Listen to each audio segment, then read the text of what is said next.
Idi autorongedza kubuda munyika nemhuri yake. Ndiyemwe secret kana mamusingaizivi yatakutaurirai kuti ndo zvaakutoronga izvozvo. Right?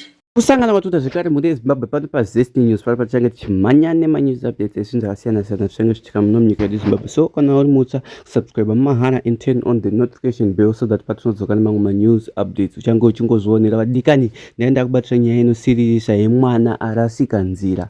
Mwana uyu mhuri yeZimbabwe akabatwa in public achiputa glue muchipepa chemamega chemazipnex. So mhuri yeZimbabwe nyaya dzakadai so idzi toita sei nevana vakadai so mhuri yeZimbabwe zvakuda kutotekeshera muno muZimbabwe.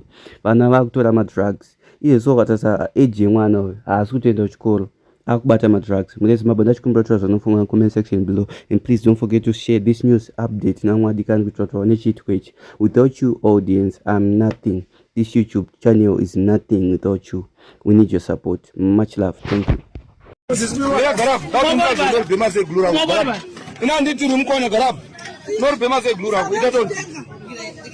Itano zvanongochiti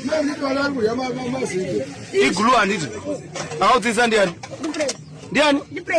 praise ndiani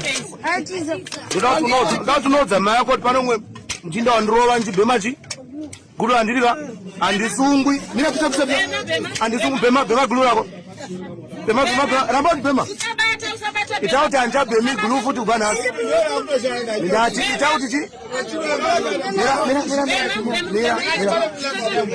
itauti hanchabhemi gulu futi kubva nhasi hanchadini unozari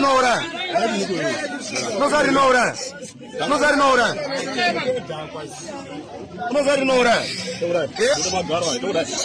pana parengu chapavenga kubana chaparenga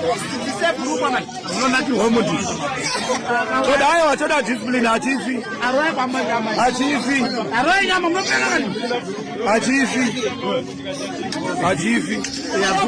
rovai zvakanyanya hachibhemishi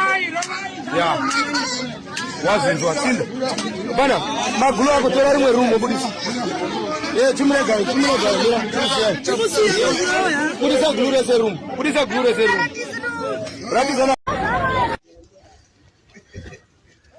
vakomana mukazi vakomana mutare yadirwa shuga Christmas pass vari paodza vari mujemezi fambai padonha Delta vakomana fambai vakomana manaka vakomana mukazi vakomana mutare yadirwa shuga Christmas pass vari paodza vari mujemezi fambai padonha Delta vakomana fambai vakomana manaka